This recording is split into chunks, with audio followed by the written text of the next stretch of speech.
ওস্তাদ, আর কত দূর? পা দুটা তো অবশ্যই আইলো। এই আকাশ মোল্লার পুকুর পাড়ের রাস্তা কি আর শেষ হইব না? চুপ থাক।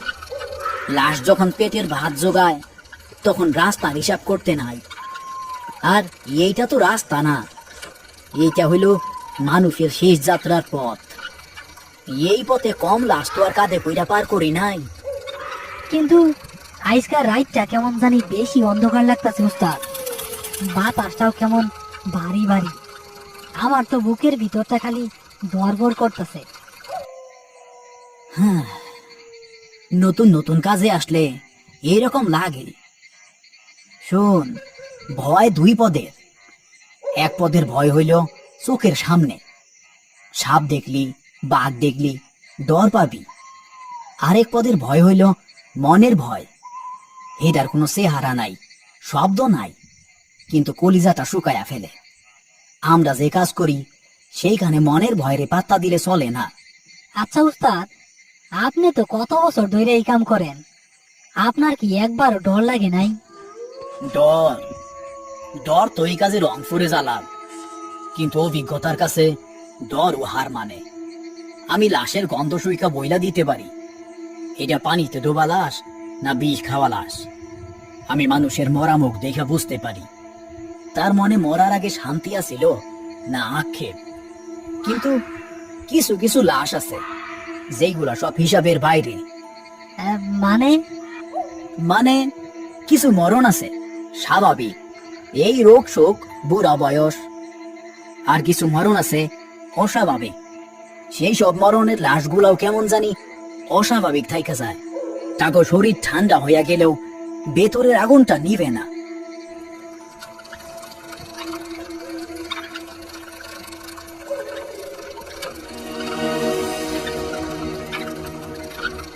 ইনি হচ্ছেন রফিক। জীবনের প্রায় 30টা বছর তিনি কাটিয়ে দিয়েছেন এই লাশ টানার কাজে। খুন, আত্মহত্যা, পানিতে ডুবে মরা, পচে গলে যাওয়া বেওয়ারিশ লাশ, এমন কোনো মৃত্যু নেই যা তার চোখে পড়েনি। মানুষের শরীর পচে যাওয়ার প্রতিটি পর্যায়ে তার মুখস্থ। মৃত্যু তার কাছে আর কোনো রহস্য নয়, বরং একটি দৈনন্দিন বাস্তবতা। আর তার সাথে মাস 6 ধরে যোগ দিয়েছেন জালাল।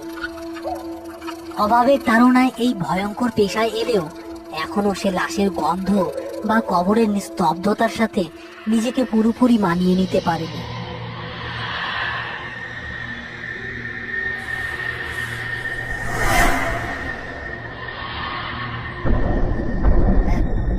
উস্তাদ, শব্দ শুনছেন?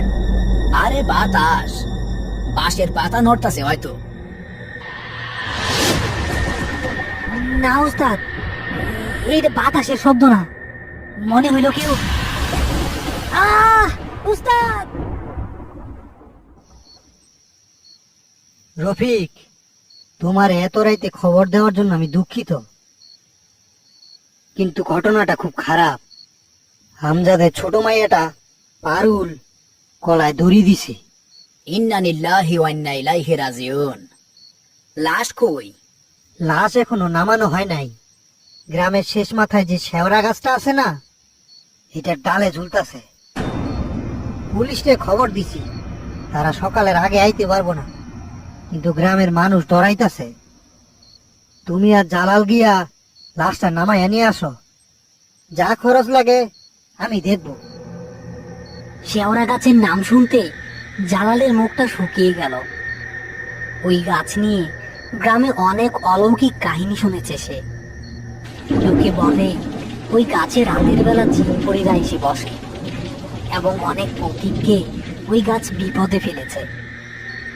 উস্তাদ, ওইটা তো অলক্ষণে গাছ, ওই আনে তো দিনের বেলাতেও কেউ যাইতে চায় না। ঠিক আছে চেয়ারম্যান সাহেব, আমরা যাইতাছি। টর্চ লাইটার মোটা দড়ি লাগবো। সব ব্যবস্থা আছে, কিন্তু সাবধানে যাইবা রফিক, জায়গাটা ভালো না।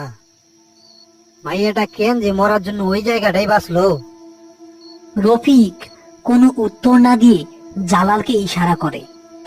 তারা প্রয়োজনীয় জিনিসপত্র নিয়ে আবার সেই অন্ধকার রাস্তার দিকে রওনা হলো। এবার তাদের গন্তব্য গ্রামের শেষ প্রান্তের সেই অভিশপ্ত শেওড়া গাছ। চারদিকে থমথমে পরিবেশ। চাঁদের আলো গাছের পাতা ভেদ করে নিচে নামতে পারছে না। বিশাল শেওড়া গাছটা অন্ধকারে এক বিশাল দানবের মতো দাঁড়িয়ে আছে। তার ঝুলে থাকা ডালপালাগুলোকে দেখে মনে হচ্ছে যেন অজস্র হাত। বাতাসে পচা পাতার গন্ধের সাথে কেমন একটা মিষ্টি অচেনা গন্ধ মিশে আছে। রফিক ও জালাল টর্চের আলো ফেলে উপরে তাকায়। গাছের সবচেয়ে মোটা ডালটা থেকে একটি তরুণীর দেহ ঝুলছে। পরনের শাড়িটা বাতাসে অল্প অল্প দুলছে। মুখটা একদিকে কাত হয়ে আছে। লম্বা চুলগুলো মুখের উপর এসে পড়েছে। ইয়াল্লাহ, কি ভয়ানক দৃশ্য! আমার দেখা কলিজা কাঁপতাছে উস্তাদ। চুপ থাক, বড় মানুষের সম্মান দিতে শিখ। এখন কান্দনের সময় না, কামের সময়। যা গাছে উঠ, আমি নিজ থাইকা ধরতাছি। আমি আমি পারবো না উস্তাদ, আমার হাত পা কাঁপে। তাইলে তুই নিচে দাঁড়া, আমি উঠতাছি। টর্চটা ভালো কইরা লাশের উপর ধর, আর দড়িটা আমার কোমরে বাইন্ধা দে। রফিক গামছা দিয়ে মাথা বেঁধে অত্যন্ত দক্ষতার সাথে সেই বিশাল গাছে উঠতে শুরু করে। জালাল নিচে দাঁড়িয়ে ভয়ে ভয়ে টর্চের আলো ধরে থাকে। এই শেওড়া গাছটি গ্রামের বয়সের চেয়েও পুরনো। গ্রামের সবচেয়ে বয়স্ক লোকটিও তার দাদুর কাছে এই গাছের ভুতুরে গল্প শুনে বড় হয়েছে। শোনা যায় বহু বছর আগে এক ইংরেজ সাহেবকে এই গাছে ফাঁসিতে ঝুলিয়ে মারা হয়েছিল। তারপর থেকে এটি একটি অভিশপ্ত স্থান। পারুল নামের এই মেয়েটি কেন আত্মহত্যার জন্য এই গাছটিকেই বেছে নিল তা এক বিরাট রহস্য।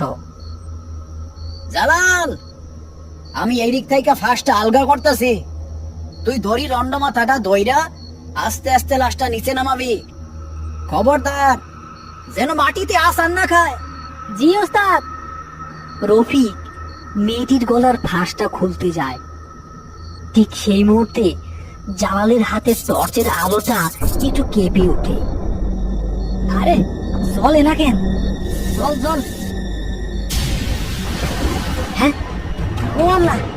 ওস্তাদ, ওস্তাদ, লাশ তো মরতাছে। কি সব আবল তাবল বকস? বাতাসে দুলতাছে, শক্ত কইরা ধর। রফিক মেয়েটির গলার ফাঁসটা কেটে দেয়। সাথে সাথে জালালের হাতের দড়িতে প্রচন্ড এক টান পড়ে। জালাল শরীরের সমস্ত শক্তি দিয়ে দড়িটা ধরে রাখে এবং ধীরে ধীরে লাশটা নিচে নামাতে শুরু করে। লাশটা মাটি থেকে মাত্র কয়েক ফুট উপরে আসতেই ঘটে এক ভয়ঙ্কর ঘটনা। মেয়েটির মৃতদেহ, যা এতক্ষণ শক্ত এবং নিথর ছিল, হঠাৎ করে যেন জীবন্ত হয়ে ওঠে। তার শরীরটা অলৌকিকভাবে বেঁকে যেতে শুরু করে। তার হাত পা গুলো অদ্ভুতভাবে মোচড়াতে থাকে, যেন কোনো অদৃশ্য শক্তি তার শরীরের ভেতর থেকে হাড়গুলোকে ভেঙে দিচ্ছে। এটা আমি কি দেখতেছি? জালাল ভয়ে চিৎকার করে দড়ি ছেড়ে দেয়। লাশটা ধপাস করে মাটিতে পড়ে, কিন্তু পড়ার সাথে সাথে লাশটা মাটিতে উল্টো হয়ে বসে পড়ে। তার হাত পা সব উল্টো হয়ে আছে। সে ধীরে ধীরে মাথাটা মাটির সাথে ঘষতে ঘষতে নিজের শরীরটাকে টেনে হিচড়ে জালালের দিকে নিয়ে আসতে থাকে।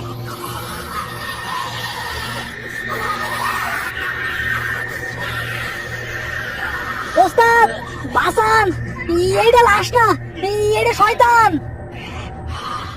গাছের ওপর থেকে রফিক এই অবিশ্বাস্য এবং ভয়াবহ দৃশ্য দেখে জমি পাথর হয়ে যায়। তার 30 বছরের অভিজ্ঞতায় এমন কিছু সে কখনো দেখেনি। লাশটা তার ভাঙা মোচড়ানো শরীর নিয়ে জালালের পায়ের কাছে এসে থামে। তারপর খুব ধীরে ধীরে তার মাথাটা উপরে তোলে। যে মুখটা চুলে ঢাকা ছিল, সেই চুলগুলো ধীরে ধীরে সরে যেতে থাকে। টর্চের আলোয় দেখা যাচ্ছে মেয়েটির চোখ দুটো খোলা, কিন্তু সেই চোখে কোনো মনি নেই, শুধু ধবধবে সাদা আর তার ঠোঁটের কোণে লেগে আছে এক বীভৎস অবর্ণনীয় হাসি। জালাল, ফইরায়, ওইখান থেকে ভাগ। জালাল যেন তার আওয়াজ শুনতে পাচ্ছে না। সে ভয়ে এতটাই পাথর হয়ে গেছে যে তার শরীর নড়ানোর শক্তিটুকু আর নেই। সে শুধু ফ্যাল ফ্যাল করে তাকিয়ে আছে সেই ভয়ঙ্কর হাসির দিকে। রফিক আর এক মুহূর্ত দেরি করে না। সে প্রায় লাফ দিয়ে গাছ থেকে নামতে শুরু করে।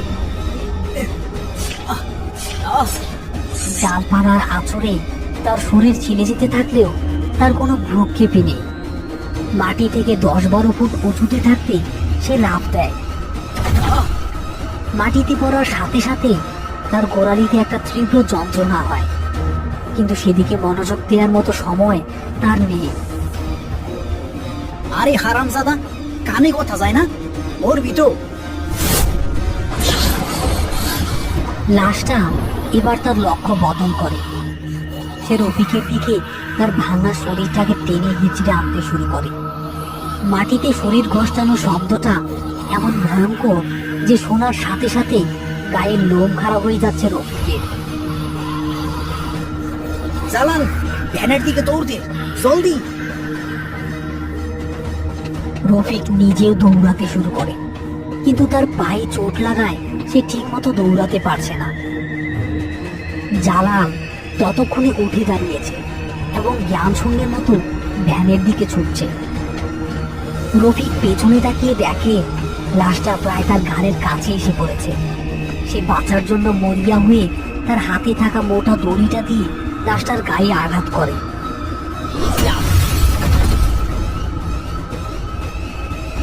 এই সুযোগে রফিক তার সমস্ত শক্তি দিয়ে দৌড়ে ভ্যানের কাছে পৌঁছায়। ভ্যান ছাড়, জালাল, ভ্যান ছাড়। জালাল শরীরের সমস্ত শক্তি দিয়ে ভ্যানটি টানতে থাকে, কিন্তু ভ্যান এগোচ্ছে না। আরে লাগে না কেন? দে, আমারে দে। রফিক জালালকে সরিয়ে এবার নিজেই ভ্যান হাতে তুলে নেয়। এবার তার শরীরের সমস্ত শক্তি দিয়ে ভ্যানটিকে এক ঝটকায় সামনের দিকে নিয়ে আসে। ওদিকে শেওড়া গাছের নিচ থেকে সেই লাশটা অন্ধকারের মধ্যে তাদের দিকে এগিয়ে আসছে। টর্চের আলোয় তার সাদা চোখ দুটো জ্বলজ্বল করছে। রফিক এক মুহূর্ত দেরি করল না। সে সর্বোচ্চ গতিতে ভ্যান চালিয়ে গ্রামের দিকে এগোতে থাকলো।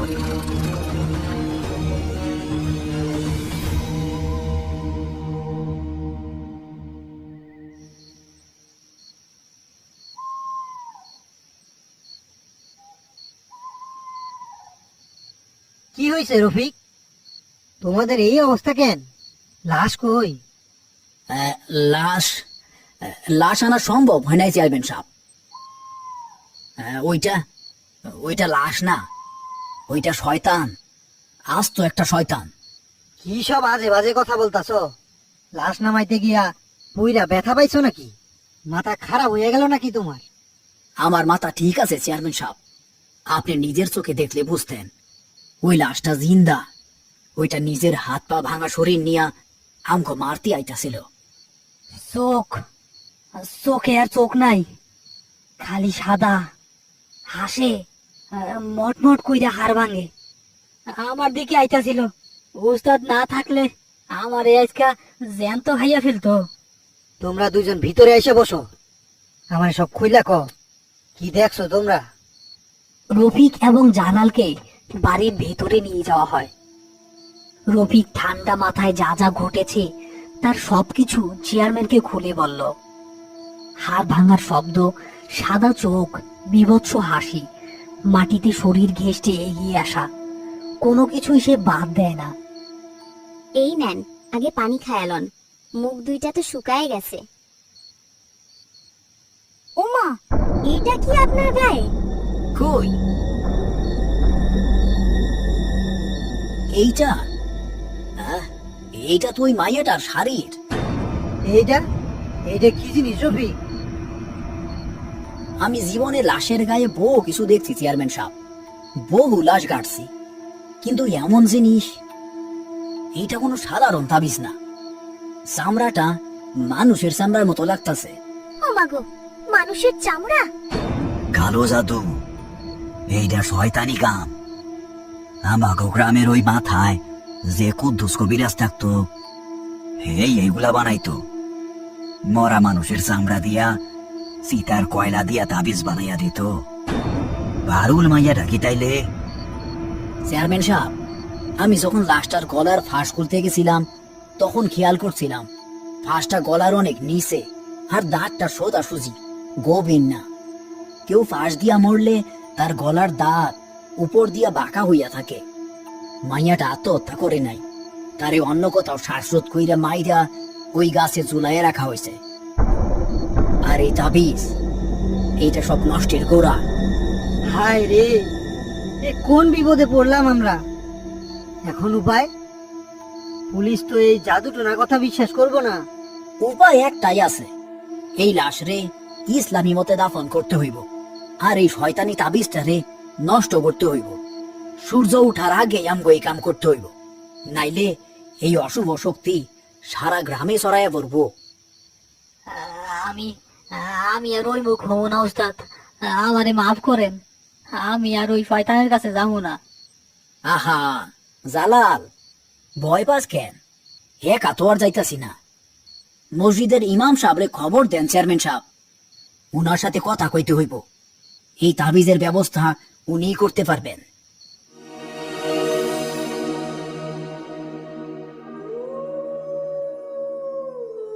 আস্তাগফিরুল্লাহ।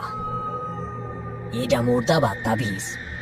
যে বানাইছে সে কোনো সাধারণ তান্ত্রিক না, সে হইল গিয়া সাক্ষাৎ শয়তানের উপাসক। এই তাবিজের জোরে সে মরা মানুষের আত্মারে কবজা কইরা তারে নিজের গোলাম বানায়। পারুল মাইয়াটার শরীরটা এখন শুধুই একটা মাটির বোতল, যার সুতা ওই তান্ত্রিকের হাতে। তাইলে এখন উপায় কি হুজুর? উপায় খুব কঠিন রফিক। ওই তাবিজটারে নষ্ট করতে হইব, আর লাশটারে আবার কবজা কইরা দাফন করতে হইব। আমি কিছু পরা পানি আর একটা লোহার পেরেক দিতাছি। যখনই লাশটা সামনে আসবো, এই পরা পানি ছিটাইয়া দিবা। অশুভ শক্তি কিছুক্ষণের জন্য দুর্বল হইয়া যাইব। আর দাফন করার সময় এই তাবিজটা কবরের সবচেয়ে নিচে রাইখা তার উপর এই লোহার পেরেকটা বইতা দিবা। তাইলে এই জাদুর বাঁধন কাইটা যাইব। কিন্তু সাবধান রফিক, কাজটা সহজ না। ওই শক্তি তোমারে সবটুকু দিয়ে আটকানোর চেষ্টা করব।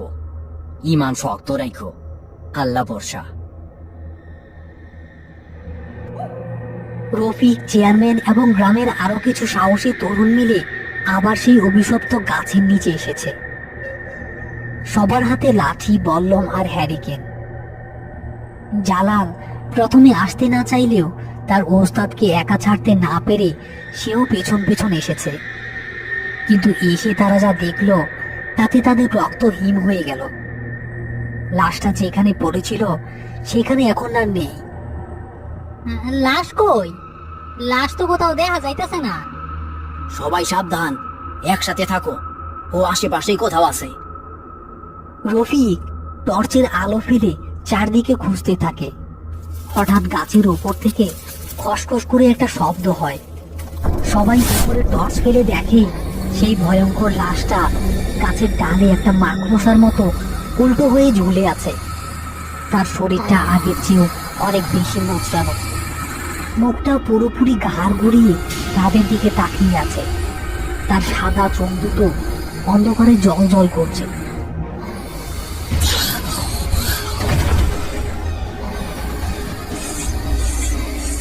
জালাল, ওরা পানি কই? পানি ছিটা।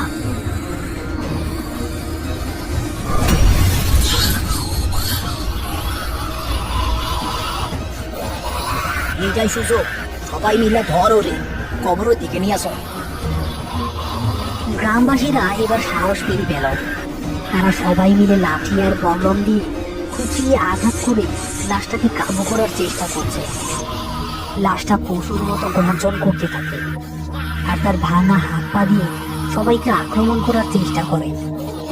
কিন্তু পড়া পানির কারণে তার শক্তি অনেক কমে গেছে। অনেক ধস্তাধস্তির পর তারা লাশটাকে বেঁধে ফেলতে সক্ষম হয়। রফিক আর জালাল মিলে লাশটাকে টেনে হিঁচড়ে আগে থেকে খুঁড়ে রাখা একটা কবরের কাছে নিয়ে গেল। লাশটাকে কবরে ফেলার ঠিক আগ মুহূর্তে সে হঠাৎ স্থির হয়ে গেল। তার মুখ থেকে সেই গড়গড় আওয়াজটা এবার আর শোনা যাচ্ছে না। এরপর যা ঘটলো তার জন্য কেউই প্রস্তুত ছিল না। পারুলের মৃতদেহ থেকে একটি পুরুষালী ভারী কণ্ঠস্বর বেরিয়ে এলো। রফিক, তুই ভাবছস আমার পুতুলটারে দাফন কইরা আমারে হারাইয়া দিবি? আমি কুদ্দুস, এই আত্মা এখন আমার যখন ইচ্ছা আমি আবার তারে মাটি কইরা তুইলা আনবো। সবাই ভয়ে জমে যাচ্ছে।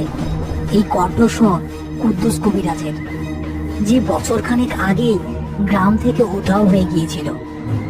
তোর পুতুলরে আমি আজীবনের জন্য ঘুম পাড়া দিতাছি শয়তান।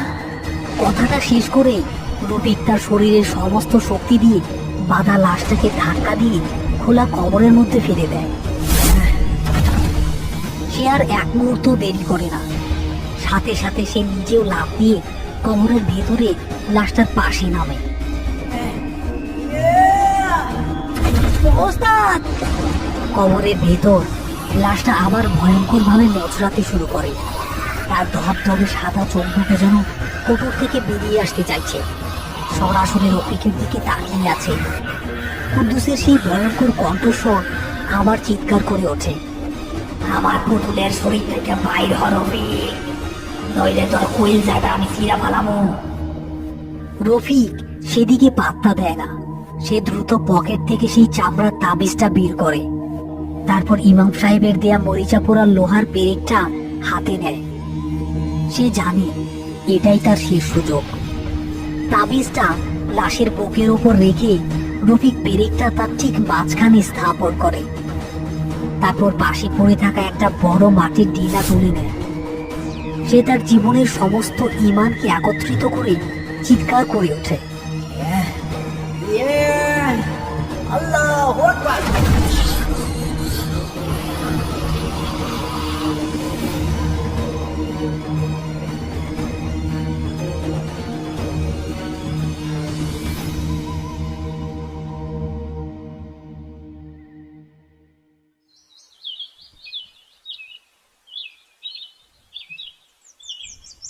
ওস্তাদ, আপনি কেমনে পারলেন? আমার তো ভয়ে আত্মা শুকায় গেছিল। আমি চেষ্টা কইরাও পারতাম না রে জালাল, পারাইছে ওই উপরওয়ালা।